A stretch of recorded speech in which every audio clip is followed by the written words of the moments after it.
Manchester में Jafaria Islamic centre के ज़ेर-ए-एहतमाम मजलिस बराए शहादत खातून जन्नत हज़रत फ़ातिमा-तुज़-ज़हरा सलामुल्लाह अलैहा मुनक़िद की गई। उलमा कराम ने अहले बैत अतहार को खूबसूरत अल्फाज में हदिया अक़ीदत पेश किया। तनवीर नक़वी की रिपोर्ट देखिए। मैनचेस्टर में जाफरिया इस्लामिक सेंटर के ज़ेर-ए-एहतमाम मजलिस बराए शहादत खातून जन्नत हज़रत फ़ातिमा-तुज़-ज़हरा सलामुल्लाह अलैहा का एहतमाम किया गया, जिसमें लोगों की कसीर तादाद शरीक हुई। मजलिस में मरूफ आलिम दीन अल्लामा अज़हर नक़वी ने बीबी फ़ातिमा-तुज़-ज़हरा सलामुल्लाह अलैहा की शान बयान करते हुए कहा कि हज़रत फ़ातिमा-तुज़-ज़हरा की ज़ात तमाम ख़वातीन के लिए एक बेहतरीन नमूना है। इस मौके पर नन्हे ज़ाकिरीन ने खूबसूरत आवाज़ में बीबी फ़ातिमा-तुज़-ज़हरा की शान में कसीदे पढ़े।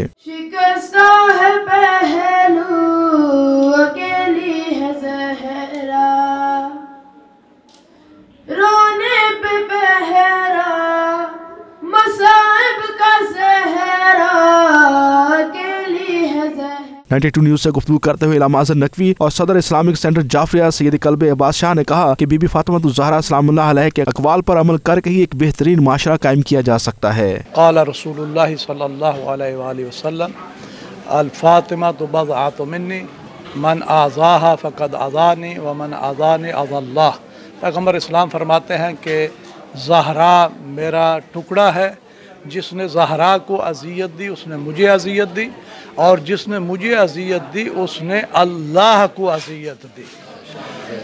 अगर हम देखें सैयदा का मर्तबा मकाम तो पैगम्बर की इस हदीस से पता चलता है कि इस मुअज़्ज़मा का क्या मकाम है, क्या मर्तबा है, क्या शान है। सैयदा फ़ातिमा सलामुल्लाह अलैहा की वफ़ात के शहादत के हवाले से जो मजलिस हुई है, अगर तमाम ख़वातीन बीबी फ़ातिमा सलामुल्लाह अलैहा के नक्शे कदम पर चलें तो पूरे ख़ानदान, पूरी दुनिया एक अमन का गवारा बन सकती है।